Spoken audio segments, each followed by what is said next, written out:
മലബാർ കേന്ദ്രീകരിച്ച് നിയമസഭാ തെരഞ്ഞെടുപ്പ് മുന്നിട്ട് വലിയ ചർച്ചകൾക്ക് തുടക്കമിട്ടിരിക്കുകയാണ്. ഇത് പ്രത്യേകിച്ച് ലീഗ് കേന്ദ്രങ്ങളിൽ നടക്കുന്ന ചർച്ചകൾക്ക് ഏറെ പ്രസക്തിയുണ്ട്. കഴിഞ്ഞ ദിവസം ടേം വ്യവസ്ഥയെക്കുറി കർശനമാക്കാൻ മുസ്ലിം ലീഗ് ഒരുങ്ങുന്നു എന്ന വാർത്തകൾക്ക് സമാനമായി ചില സീറ്റുകളുടെ വെച്ചുമാറ്റവുമാണ് പ്രധാന ചർച്ചയിൽ ഉയർന്നു വരുന്നത്. നിയമസഭാ തെരഞ്ഞെടുപ്പിൽ തിരുവമ്പാടി സീറ്റാണ് നിർണായകം. ഈ തിരുവമ്പാടി സീറ്റ് വിട്ടു നൽകാൻ മുസ്ലിം ലീഗ് തയ്യാറാകുന്നു എന്നാണ് സൂചനകൾ. തിരുവമ്പാടി സീറ്റ് കേന്ദ്രീകരിച്ച് UDF-ൽ പുതിയ രാഷ്ട്രീയ ചർച്ചകൾ സജീവമായി കഴിഞ്ഞു.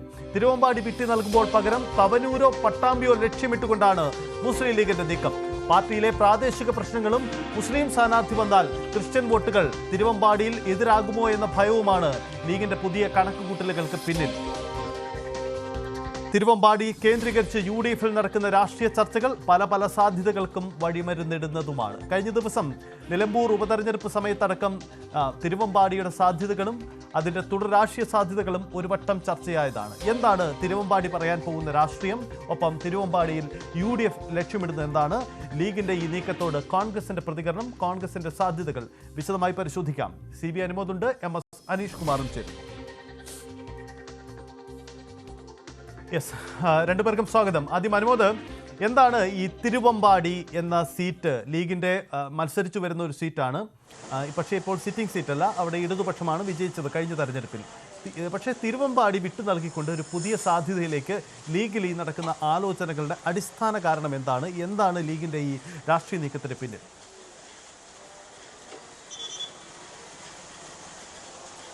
സജിത്ത്, പ്രധാനമായിട്ടും തിരുവമ്പാടിയിൽ ലീഗ് ഇപ്പോൾ നേരിടുന്ന ഒരു ആഭ്യന്തര തർക്കമാണ്, ആഭ്യന്തര പ്രശ്നമാണ്. രണ്ട് ഗ്രൂപ്പുകളായിട്ട് ലീഗിന്റെ തന്നെ നേതാക്കൾ തിരിഞ്ഞ് അവിടെ PV അൻവറിനെ സ്വീകരിക്കാൻ മുൻപ് അൻവർ UDF-ന്റെ ഭാഗമാകുമെന്ന് കരുതിയ സമയത്ത് നടത്തിയ ചില നീക്കങ്ങളാണ് പിന്നീട് അത് ലീഗിലെ തന്നെ ആഭ്യന്തര തർക്കങ്ങൾക്ക് വഴിമരുന്നിട്ടത്. അങ്ങനെ തിരുവമ്പാടിയിൽ ലീഗിന്റെ തന്നെ ആഭ്യന്തരമായിട്ടുള്ള പ്രശ്നത്തിൽ നടപടിയെടുക്കേണ്ടി വരികയും ലീഗിന് അത് തലവേദന ഉണ്ടാക്കുന്ന സാഹചര്യവും ഉണ്ടായിട്ടുണ്ട്. നിലവിലെ സാഹചര്യത്തിൽ ലീഗിനെ സംബന്ധിച്ച് തിരുവമ്പാടിയിലെ ആഭ്യന്തര പ്രശ്നം പരിഹരിച്ചാൽ മാത്രമേ തദ്ദേശ ഭരണ തെരഞ്ഞെടുപ്പിൽ അത് ആശ്വാസകരമായ സാഹചര്യം തീർക്കുള്ളൂ. അതിനനുസരിച്ച് മാത്രമേ നിയമസഭാ തെരഞ്ഞെടുപ്പിലേക്ക് കാര്യങ്ങൾ പോവുകയുള്ളൂ. അതൊന്ന്.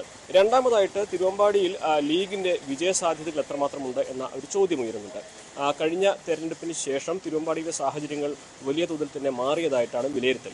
ലീഗിനെ സംബന്ധിച്ച് കൂടുതൽ സീറ്റുകൾ മത്സരിക്കുന്നതിനേക്കാൾ കൂടുതൽ ജയിക്കുന്ന സീറ്റുകൾ മത്സരിക്കാനാണ് ഇപ്പോഴത്തെ തീരുമാനം. അതിനനുസരിച്ചുള്ള നയങ്ങളാണ് സാദിഖ് അലി ശിഹാബ് തങ്ങളുടെ ഭാഗത്തുനിന്നുണ്ടാകുന്നത്.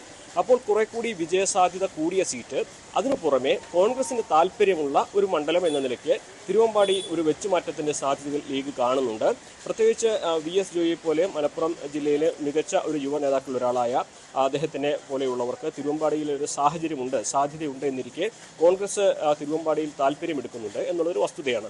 അങ്ങനെ തിരുവമ്പാടി നിലവിൽ ലീഗിനെ സംബന്ധിച്ച് വെല്ലുവിളികളുള്ള സാഹചര്യത്തിൽ അടുത്ത തെരഞ്ഞെടുപ്പിൽ അവിടെ ലീഗ് ചിഹ്നത്തിൽ മത്സരിച്ചാൽ എത്രമാത്രം ജയസാധ്യതയുണ്ടെന്ന കാര്യത്തിൽ ലീഗിന് സംശയമുണ്ട്. ആ ഘട്ടത്തിലാണ് കോഴിക്കോട്ടെ ഏതെങ്കിലും രണ്ട് ജയസാധ്യത ഉള്ള അല്ലെങ്കിൽ നിലവിൽ കോൺഗ്രസ് മത്സരിച്ച് ജയിക്കാത്ത രണ്ട് സീറ്റുകളിലേക്കുള്ള ആലോചനകൾ നടക്കുന്നത്. അങ്ങനെ ലീഗിന്റെ ഭാഗത്തുനിന്നുള്ള പ്രധാനപ്പെട്ട പരിഗണനയിലുള്ളത് ഒന്ന് നാദാപുരമാണ്, മറ്റൊന്ന് കൊയിലാണ്ടിയാണ്. ഇതിൽ ഏറ്റവും പ്രധാനപ്പെട്ട കാര്യം ഈ രണ്ടും കോഴിക്കോട് ജില്ലയിലെ തന്നെ സീറ്റുകളായതുകൊണ്ട് തന്നെ കോഴിക്കോട് ലീഗ് കോൺഗ്രസ് സമവാക്യങ്ങൾ അല്ലെങ്കിൽ അതിൻ്റെ ഇക്വേഷൻ അവിടെ വലിയ പ്രശ്നങ്ങൾ ഉണ്ടാക്കുന്നില്ല എന്നാണ് വിലയിരുത്തുന്നത്. നാദാപുരത്ത് ലീഗിന് ശക്തിയുണ്ട്, കൊയിലാണ്ടി ലീഗിന് താല്പര്യമുണ്ട്. അവിടെയും ജയിച്ചു കയറാവുന്ന സാധ്യതകൾ ലീഗ് കാണുന്നുണ്ട്. അത് ജില്ലയിലെ തന്നെ ഒരു കാര്യമായിട്ട് ലീഗിനും കോൺഗ്രസിനും കൈകാര്യം ചെയ്യാൻ കഴിയുന്ന ഒരു കാര്യവുമാണ്. ഇനി മറിച്ച് രണ്ട് മണ്ഡലങ്ങൾ കൂടി ലീഗിന്റെ പരിഗണനയിൽ വരുന്നത്, ഒന്ന് മലപ്പുറം ജില്ലയിലെ തവനൂരും മറ്റൊന്ന് പാലക്കാട് ജില്ലയിലെ പട്ടാമ്പിയുമാണ്. തവനൂരിലേക്ക് വരികയാണെങ്കിൽ മലപ്പുറം ജില്ലയിൽ കോൺഗ്രസ് ലീഗ് 12-4 എന്ന ഇക്വേഷനിലാണ് സീറ്റുകൾ വീതം വെച്ചിരിക്കുന്നത്. അതിൽ കോൺഗ്രസിന് കൈവശമുള്ള തവനൂർ ലീഗിന് നൽകുകയാണെങ്കിൽ അത് 13-3 എന്ന തരത്തിലേക്ക് മാറുകയും കോൺഗ്രസിനെ സംബന്ധിച്ച് അത് അല്പം പ്രതിസന്ധി ഉണ്ടാക്കുന്ന സാഹചര്യം തീർക്കുകയും ചെയ്യും. മാത്രമല്ല, ഈ സ്ഥാനാർത്ഥി നിർണയ സമയത്ത് മത സാമുദായിക പരിഗണന കൂടി വരുമ്പോൾ കൈവശമുള്ള ഒരു സീറ്റ് കൂടി കോൺഗ്രസിന് ഇല്ലാതെയായി കഴിഞ്ഞാൽ അത് വലിയ തോതിൽ തന്നെ പ്രതിസന്ധിയിലേക്ക് വഴിയൊരുക്കുമെന്ന് കോൺഗ്രസിന് ഉള്ളിലെ ഒരു വിഭാഗം കരുതുന്നുണ്ട്. അത് തവനൂരിലെ കാര്യം. പട്ടാമ്പിയിലേക്ക് വരികയാണെങ്കിൽ നിലവിൽ 2 സീറ്റിലാണ് ലീഗ് പാലക്കാട് ജില്ലയിൽ മത്സരിച്ചിട്ടുള്ളത്. ഒന്ന് മണ്ണാർക്കാടും ഒന്ന് കോങ്ങാടുമാണ്.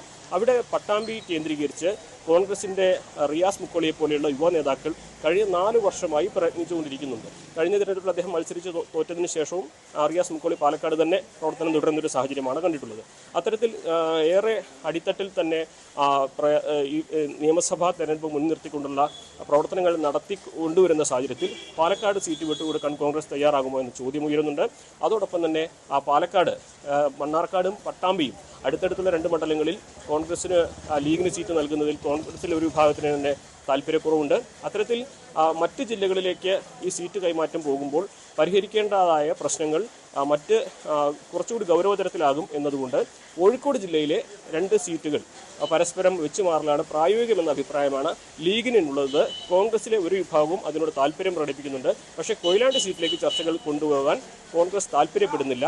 കാരണം അതിന് DCC പ്രസിഡന്റ് പ്രവീൺ കുമാർ ആവട്ടെ, അതേപോലെ തന്നെ മുതിർന്ന നേതാവ് K മുരളീധരനാവട്ടെ, അവരൊക്കെ കൊയിലാണ്ടി, അതേപോലെ KSU നേതാവായ അഭിജിത്ത് ആകട്ടെ, അവരൊക്കെ കൊയിലാണ്ടി മുൻനിർത്തിയുള്ള പ്രവർത്തനങ്ങൾ തുടങ്ങിയിട്ടുണ്ട് എന്നുള്ള സാഹചര്യത്തിലാണ് അത്തരത്തിലുള്ള ചർച്ചകൾ നടക്കുന്നത്. ഇതുതന്നെയാണെങ്കിൽ തിരുവമ്പാടിയെ സംബന്ധിച്ച് കോൺഗ്രസിന് പ്രതീക്ഷ ഉണ്ട്, എന്നാൽ ലീഗിനെ സംബന്ധിച്ച് പരിഹരിക്കേണ്ടതായ പ്രശ്നങ്ങളും അവിടെയുണ്ട്. അതുകൊണ്ടാണ് തിരുവമ്പാടി വെച്ചുമാറുന്നതിനെക്കുറിച്ച് ലീഗ് ഗൗരവത്തിൽ തന്നെ ആലോചിക്കുന്നത്.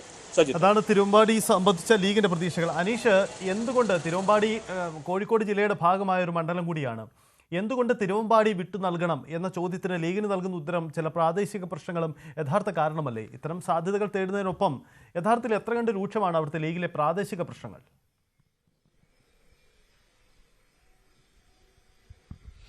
സജിത്ത്, തിരുവമ്പാടിയുടെ ചരിത്രം പരിശോധിച്ചാൽ തന്നെ 1970 മുതൽ ഇങ്ങോട്ട് നോക്കിയാൽ 12 തെരഞ്ഞെടുപ്പുകളിൽ 8 തവണയും UDF-നെ പിന്തുണച്ച ചരിത്രമാണ് തിരുവമ്പാടിക്കുള്ളത്. പ്രത്യേകിച്ചും 1991 കോൺഗ്രസിൽ നിന്നും ഈ സീറ്റ് ലീഗ് ഏറ്റെടുക്കുന്നതും അവിടെ 2 തവണ AV അബ്ദുറഹ്മാൻ ഇന്ത്യൻ യൂണിയൻ മുസ്ലിം ലീഗിന്റെ സ്ഥാനാർത്ഥിയായി വിജയിക്കുകയും ചെയ്യുന്നു. പിന്നീടാണ് CPM-ന്റെ മലയോര മേഖലയിലെ കരുത്തനായ മത്തായി ചാക്കോ എത്തുകയും ലീഗ് കോട്ട പൊളിച്ച് അല്ലെങ്കിൽ UDF-ന്റെ പക്കൽ നിന്നും ഈ സീറ്റ് 2006-ൽ പിടിച്ചു വാങ്ങുന്ന ഒരു സാഹചര്യമുണ്ടായത്. അന്നും 5000-ലധികം വോട്ടുകൾക്കാണ് അദ്ദേഹം ജയിച്ചത്. പിന്നീട് മത്തായി ചാക്കോയുടെ പാരമ്പര്യം ജോർജ് M. തോമസ് എത്തി അത് തുടരുന്നു. അപ്പോഴും വോട്ട് വീതം വലിയ തോതിൽ വർദ്ധിക്കുന്ന ഒരു സാഹചര്യമുണ്ടായി. പിന്നീട് വീണ്ടും മോയിൻകുട്ടി മുസ്ലിം ലീഗ് സീറ്റ് പിടിക്കുന്നു. പിന്നീട് 2 വട്ടം, ഏറ്റവും ഒടുവിൽ ജോർജ് M. തോമസും ലിൻഡോ ജോസഫും 2 വട്ടമായി ഇവിടെ ജയിക്കുന്നു. പക്ഷേ നമ്മൾ ശ്രദ്ധിക്കണം, ഈ 2 തവണ ജയിക്കുമ്പോഴും ഈ ജോർജ് M. തോമസ് ഒടുവിൽ ജയിച്ചപ്പോൾ 3000 വോട്ടുകൾക്ക് അടുത്തായിരുന്നു ഭൂരിപക്ഷം ഉണ്ടായിരുന്നത്. കഴിഞ്ഞ തവണയും 4000-നടുത്ത് വോട്ടുകളാണ് ഭൂരിപക്ഷമുള്ളത്. അതായത് ഒരു വലിയ മൃഗീയ ഭൂരിപക്ഷത്തിലേക്ക് നീങ്ങാൻ കഴിയാത്ത ഒരു മണ്ഡലമാണ് തിരുവമ്പാടി. അതുകൊണ്ട് തന്നെയാണ് കോൺഗ്രസിനും UDF-നും ഒരു അഭിമാന പോരാട്ടമായി ഇത്തവണ തിരുവമ്പാടി മാറുന്നത്. കാരണം സംസ്ഥാനത്ത് ഒരു ഇടതുവിരുദ്ധ തരംഗം ആഞ്ഞടിച്ചാൽ അല്ലെങ്കിൽ UDF-ന് അനുകൂലമായ ഒരു സാഹചര്യമെങ്കിലും സൃഷ്ടിക്കപ്പെടുന്ന ഒരു സ്ഥിതി വന്നാൽ ഒരുപക്ഷെ തിരുവമ്പാടി മണ്ഡലം UDF-ലേക്ക് പോരും എന്ന് തന്നെയാണ് UDF-ന്റെ ഇപ്പോഴത്തെയും പ്രതീക്ഷ. അതുകൊണ്ട് തന്നെയാണ് ഈ സീറ്റ് ഒരു തരത്തിലും നഷ്ടപ്പെടരുത് എന്നൊരു നിലപാടിലേക്ക് UDF എത്തുന്നത്. ഇനിയും നമ്മൾ തിരുവമ്പാടിയിലെ പ്രശ്നങ്ങളിലേക്ക് വന്നു കഴിഞ്ഞാൽ അവിടെ 2 ഗ്രൂപ്പായാണ് ഇപ്പോൾ മുസ്ലിം ലീഗ് പ്രവർത്തിക്കുന്നത്. ഒന്ന് പഞ്ചായത്ത് വൈസ് പ്രസിഡന്റായ KA അബ്ദുറഹ്മാന്റെ നേതൃത്വത്തിലുള്ള ഒരു വിഭാഗമാണ് ഒരു വശത്ത് നിൽക്കുന്നത്. മറുവശത്ത് CK കാസിം എന്ന തിരുവമ്പാടി നിയോജകമണ്ഡലം പ്രസിഡന്റ് നേതൃത്വത്തിലുള്ള 2 ഗ്രൂപ്പ് നിൽക്കുന്നു. ഇതിൽ CK കാസിം വിഭാഗം കഴിഞ്ഞ തവണ മത്സരിച്ച ചെറിയ മുഹമ്മദ് എന്ന UDF സ്ഥാനാർത്ഥിയെ തോൽപ്പിക്കാനായി പ്രവർത്തിച്ചു എന്നാണ് ഈ അബ്ദുറഹ്മാൻ അടക്കമുള്ളവരുടെ വിഭാഗത്തിൽപ്പെട്ട ആളുകൾ ആരോപിക്കുന്നത്. അങ്ങനെ 2 ഭിന്ന ധ്രുവങ്ങളിലായി നിൽക്കുന്നു. കഴിഞ്ഞ തെരഞ്ഞെടുപ്പിന് ശേഷം തന്നെ ഇക്കാര്യം വളരെ വിശദമായി പരിശോധിക്കണമെന്നും അന്വേഷണ റിപ്പോർട്ടിന്മേൽ നടപടിയെടുക്കണമെന്നും ഒക്കെ ഈ വിഭാഗം ആവശ്യപ്പെട്ടെങ്കിലും അത് കൃത്യമായി നടക്കുന്ന ഒരു സാഹചര്യം ഉണ്ടായില്ല. ഇതിനൊടുവിലാണ് തെരഞ്ഞെടുപ്പൊക്കെ അടുത്തപ്പോൾ അടുത്ത ദിവസം ഈ KMCC-യുടെ ഒരു യോഗം പുന്നക്കൽ എന്ന തിരുവമ്പാടിയിലെ സ്ഥലത്ത് നടക്കുന്നു. അതിന് നേതൃത്വം നൽകിയത് KA അബ്ദുറഹ്മാനായിരുന്നു. ഈ യോഗത്തിലേക്ക് PV അൻവറിനെ അടക്കം പങ്കെടുപ്പിക്കാനുള്ള ചില നീക്കങ്ങളും നടന്നിരുന്നു. അത് ഔദ്യോഗിക വിഭാഗത്തെ ചൊടിപ്പിക്കുകയും യൂത്ത് ലീഗ് നേതാവടക്കം 4 പേരെ പാർട്ടിയിൽ നിന്നും സസ്പെൻഡ് ചെയ്യുന്ന ഒരു സാഹചര്യം ഉണ്ടാവുകയും ചെയ്തു. ഈ സസ്പെൻഷൻ നടപടിക്ക് പിന്നാലെ 25 പ്രവർത്തകർ, ലീഗിന്റെ സജീവ പ്രവർത്തകരായ ആളുകൾ ലീഗിൽ നിന്ന് രാജിവെക്കുകയും തങ്ങൾ ഈ കാസിമിന്റെയൊക്കെ നേതൃത്വം അംഗീകരിച്ച് മുന്നോട്ട് പോകാൻ കഴിയില്ലെന്ന ഒരു നിലപാട് പ്രഖ്യാപിക്കുകയും ചെയ്തു. അങ്ങനെ 2 തട്ടിലായി പാർട്ടി പ്രവർത്തകർ അണിനിരക്കുന്ന ഒരു കാഴ്ചയാണ് ഇപ്പോൾ തിരുവമ്പാടിയിൽ ഉള്ളത്. അത് പ്രത്യേകിച്ചും നിയമസഭാ തെരഞ്ഞെടുപ്പ് പോലെ ഈ UDF-ന് സീറ്റുകൾ അനായാസം ഭൂരിപക്ഷം പിടിച്ചെടുക്കാൻ പര്യാപ്തമായ ഒരു മണ്ഡലത്തിൽ ഇത്തരമൊരു പരസ്പര പോരടിക്കൽ ഉണ്ടായാൽ ആ സീറ്റ് നഷ്ടപ്പെടാനുള്ള സാധ്യതകൾ തന്നെയാണ് കാണുന്നത്. അതുകൊണ്ടാണ് ലീഗ് നേതൃത്വം ആ സീറ്റ് വിട്ടു നൽകാം എന്നുള്ള ഒരു ധാരണയിലേക്ക് എത്തിയത്. പക്ഷേ പ്രാദേശിക നേതൃത്വം ഇപ്പോഴും എതിർത്തുകൊണ്ടിരിക്കുന്നു.